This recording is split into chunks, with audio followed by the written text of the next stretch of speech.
నిజంగా కొన్ని కొన్ని ఘటనలు జరిగినప్పుడు చెప్పాలంటే కూడా చాలా బాధ అనిపిస్తుంది. ఎందుకంటే భర్తను చంపిన భార్య, చాలా వార్త చూసాం.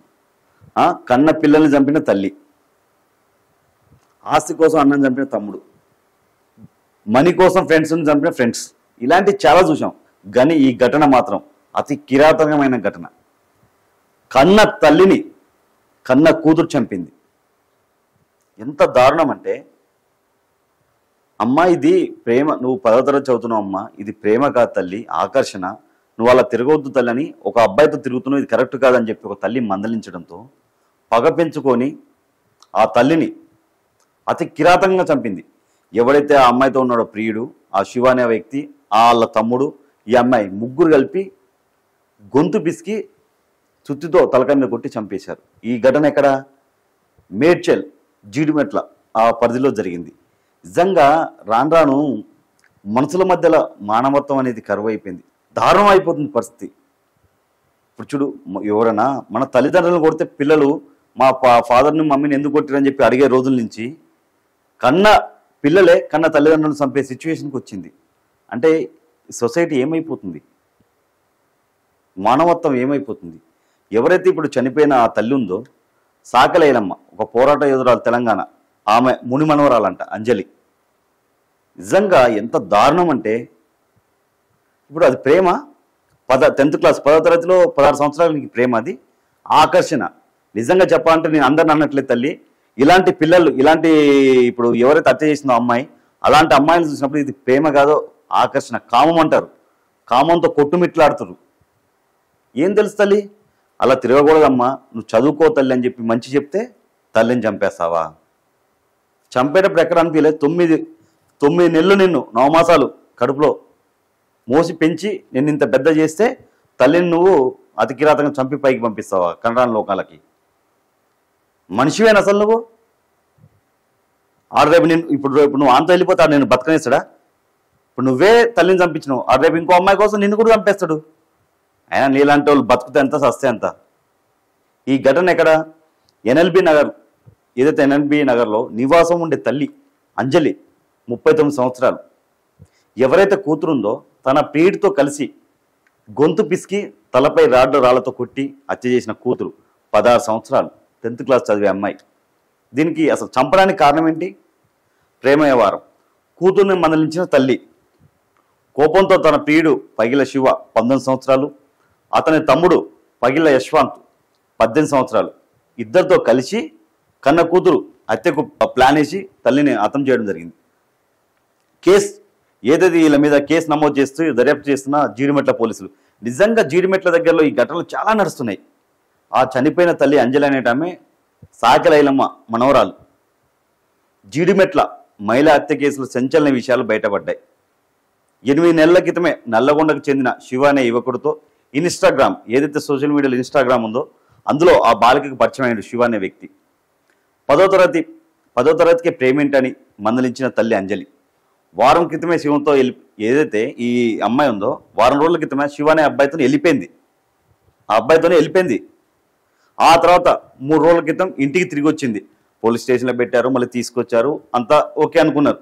కానీ తల్లిని ఎలాగైనా సరే నన్ను 10సారి మందలిస్తుంది, నాకు అడ్డొస్తుందనే ఉద్దేశంతో తల్లిని ఎలాగైనా అడ్డం తొలగించుకోవాలనుకుని ప్రియుడితో కలిసి హత్యకు స్కెచ్ చేసింది. నిన్న సాయంత్రం నల్లగొండ నుంచి వచ్చిన ప్రియుడు శివ ఇంట్లో అంజలి పూజ చేస్తుండగా వెనక నుంచి వచ్చి దాడి చేసి బెడ్షీట్తో అంజలి ముఖాన్ని కప్పేసిన శివ, సుత్తితో తల్లిని తలపై కొట్టిన కూతురే కొట్టింది తలపై, కత్తితో పీక కోసిన శివ తమ్ముడు యశ్వంత్ అంట. అరే మీరు మనసులేనారా? మీకు మానవత్వం లేదురా అసలు? ఒక మనిషిని ఎలా కోయాలనిపిస్తుందిరా మీకు? ఎలా చంపాలనిపించిందిరా? ఒక వీడియో ఉంది, నేను చూపిస్తా. చాలా అసలు ఆ వీడియో చూస్తే మనిషిన వాడికి ప్రతి ఒక్కరికి ఏడుపు వస్తుంది. చాలా బాధాకరమైన సంఘటన అది. ఒకసారి చూడండి. ఎవరైతే ఇప్పుడు చనిపోయిన ఆ అంజలి వాళ్ళ అక్క, ఆ తల్లి ఆవేదన చూడండి, ఎంత రోధిస్తుంది. చేసింది సార్. నా చెల్లెకి ఏం తెలియదు. నా చెల్లె కళాశాలలో జాబ్ చేస్తుంది. ఇక్కడే షాపులు కళాశాలలో ఉన్నమాట 15 సంవత్సరాలు. అది ఇక్కడ అందరు అందరితో మంచిగానే ఉంటది. దాని బిడ్డతో ఇన్స్టాగ్రామ్ లో శివ అనేటువంటి పరిచయం అయిందంట. అది ఒక 5 days కింద లేచిపోయింది. 5 days కింద లేకపోతే పోలీస్ స్టేషన్ లో కంప్లైంట్ ఇచ్చిందంట. పోలీస్ స్టేషన్ లో కంప్లైంట్ ఇస్తే సార్ వాళ్ళు వెళ్ళి అబ్బాయిని తీసుకొచ్చి అమ్మాయిని తీసుకొచ్చిల్లంట. నా బిడ్డ 3 రోజుల నుంచి వాడింట్లో ఉంది. నా బిడ్డకి ఏమన్నా అయిందో ఒకసారి టెస్ట్ చేయండి సార్ అంటే కోర్టు తీర్పు వస్తుంది.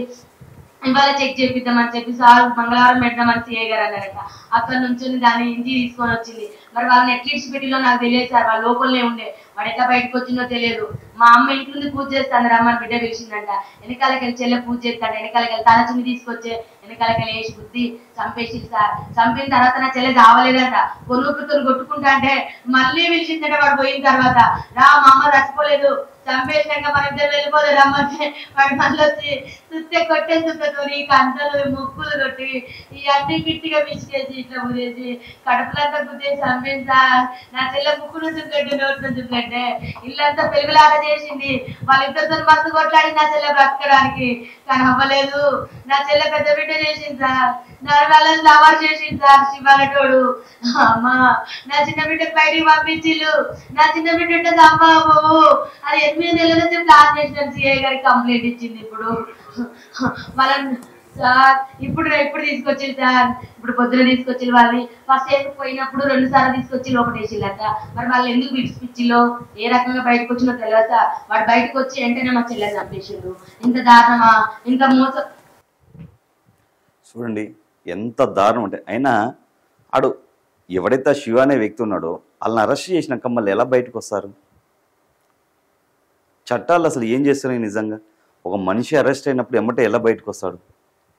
ఆడు చంపేసి చనిపోయిందని చెప్పి వెళ్ళిపోయినాక ఇది నిజంగా ఏమని అనుకోండి లేడీసు, అసలు కూతురేనా ఈ అమ్మాయి? మా తల్లి చావు బతుకుల మధ్యలో కొసవుపూరితో ఉన్న తల్లిని మళ్ళీ ఆయనకి ఫోన్ చేసి మా అమ్మ చనిపోలేదు రా వచ్చి చంపే అని చెప్పి మా ఫోన్ చేసిందంట. నిజంగా ఇలాంటి కూతుర్లు ఉంటే ఎంత సస్తే ఎంత దరిద్రపోలు.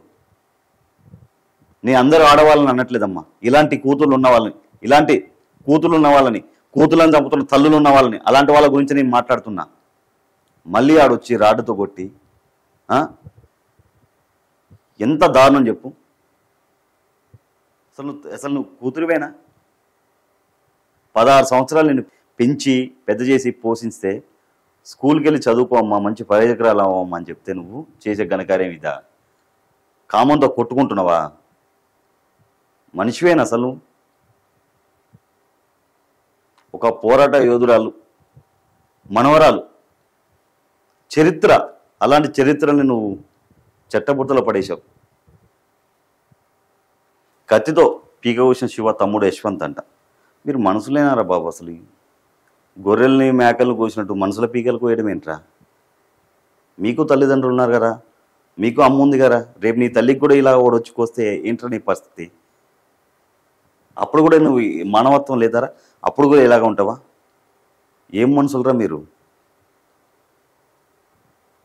ఇలాంటి ఎదవలకి ఇలాంటి అసలు 18 సంవత్సరాలు 19 సంవత్సరాలు 18 సంవత్సరాలు 19 సంవత్సరాలకి మీరు ఇలా ఉంటే రేపు 30 సంవత్సరాలు వచ్చినాక ఏంట్రా? ఇప్పుడు నువ్వు ఈ తల్లిని గొంతు కోసినావు, రేపు నీ తల్లి గొంతు కూడా కోస్తావు నువ్వు. దుర్మార్గులారా, మనుషులేనారా మీరు? తినేది అన్నమేనారా? అన్నమా లేకపోతే ఇంకా తింటుర్రా బాత్రూమ్లది? దానికి బుద్ధి లేదు. కనీసం మీకన్నా బుద్ధి ఉండాలి కదా. అది అడ్డదారిలో పెరిగింది. తల్లిని చంపడానికి ప్లాన్ వేసిందంటే అది ఏం కూతుర్రా బాబు? బుద్ధి లేదు. ప్రేమ, ఆకర్షణ, కామంతో కొట్టుకొని తల్లిని మందలిస్తే తల్లిని చంపేస్తావా? సీరియస్గా పోలీసు వాళ్ళు మాత్రం సీరియస్గా ఈ ఘటన సీరియస్గా తీసుకొని ఎట్టి పరిస్థితుల్లో ముగ్గురికి మాత్రం ఉరిశిక్ష పడాలి. ఈ పిల్ల 16 సంవత్సరాలకి ఇంత తెగించింది. రేపు మేజర్ అయినాక ఇంకా దారుణాలకి ఒడిగడుతుంది. రేపు చేసుకున్న చంపేస్తుంది. అసలు సమాజం పట్ల ఇలాంటి వాళ్ళు ఉండకూడదు. చీడ పురుగులు. నువ్వు తల్లిని చంపిందానివి, రేపు ఎవరైనా చంపుతావు. ఎందుకు చంపావు? కనీసం నీకు తల్లి కొనుగుపురితోని చావుతో ఫైట్ చేస్తూ కొట్టుమిట్టులు ఆడుతుంటే మళ్ళీ ఆయనకి ఫోన్ చేసి మా అమ్మ చనిపోలే వచ్చి చంపమని చెప్తావా? బుద్ధి అనిపించలే? ఎక్కడ నీకు పాపం బాధ అనిపించలే? లాస్ట్లన్నా అరే మా అమ్మ అనేది నీకు ఆలోచన రాలేదా? ఏమైపోతుంది సొసైటీ? మనిషి బయటికి వెళ్తే వస్తాడా రాడా తెలియదు. మనం డ్రైవింగ్ చేస్తే మనం మంచిగా పోతే పక్కన వచ్చినోడు కరెక్ట్ వస్తాడా రాడా తెలియదు. మనిషి జీవితానికి గ్యారంటీ ఏముంది? ఎక్కడో హాస్టల్లో ఉన్న పిల్లల మీద ఫ్లైట్ కూలి చనిపోవడం. మనిషి ఎప్పుడు ఉంటామో ఎప్పుడు పోతామో తెలియదు. ఉన్నన్ని రోజులు అందరితో మంచిగా ఉందాం, తల్లిదండ్రులు మంచిగా చూసుకుందాం. మనం చచ్చేటప్పుడు ఏమి తీసుకెళ్ళాం, ₹1 కూడా మనతో పాటు రాదు. మనం తెచ్చుకున్న మంచి పేరు తప్ప ఏదీ రాదు మనతో పాటు. మనం చస్తే నలుగురు ఏడవాలి, నలుగురు పాడ మోయడానికి ఉండాలి. రేపు నువ్వు వస్తే నీ గురిశిక్ష చేస్తే రేపు ఓడొస్తాడు నీ తరపున. చట్టాలు చాలా సీరియస్గా ఉండాలి చట్టాలు. ఎందుకంటే ఇలాంటి వ్యక్తులను ఎట్టి పరిస్థితులు వదలకూడదు. సీరియస్గా నేను మాత్రం రిక్వెస్ట్ చేస్తున్నా, ఇలాంటి వాళ్ళని వీళ్ళు ముగ్గురిని మాత్రం ఎట్టి పరిస్థితులు వదలకూడదు. శివ అనేవాడు, ఆ యశ్వంత్ అనేవాడిని కూడా దారుణంగా, ఎంతకంటే దారుణంగా ఉరిశిక్ష చేయాలి నా కొడుకులకి. నిజంగా చెప్తున్నా కదా, దారుణంగా. నీ తల్లి లాంటిది ఆ తల్లి కాదురా. ఇలాంటి ఘటనలు జరిగినప్పుడు చాలా బాగా అనిపిస్తుంది. ఎందుకంటే అసలు మనం ఎక్కడను, అందుకే కుక్కకు కూడా విశ్వాసం ఉంటుందంటారు. మనుషులకు లేని విశ్వాసం కుక్కలకు ఉంటుందంట. అంతకంటే దారుణంగా తయారైపోయారు మనుషులు. తల్లిదండ్రులు ఎందుకు తల్లిదండ్రులను చంపే పరిస్థితి వచ్చిందంటే ఏం చెప్పాలి ఇక మనం? చాలా బాధగా ఉంది. ఏదేమైనప్పటికీ ఇలాంటి వాళ్ళని మాత్రం వదిలిపెట్టొద్దు. ఇలాంటి వాళ్ళకి శిక్ష పడాలని చెప్పి నేను కోరుకుంటున్నాను.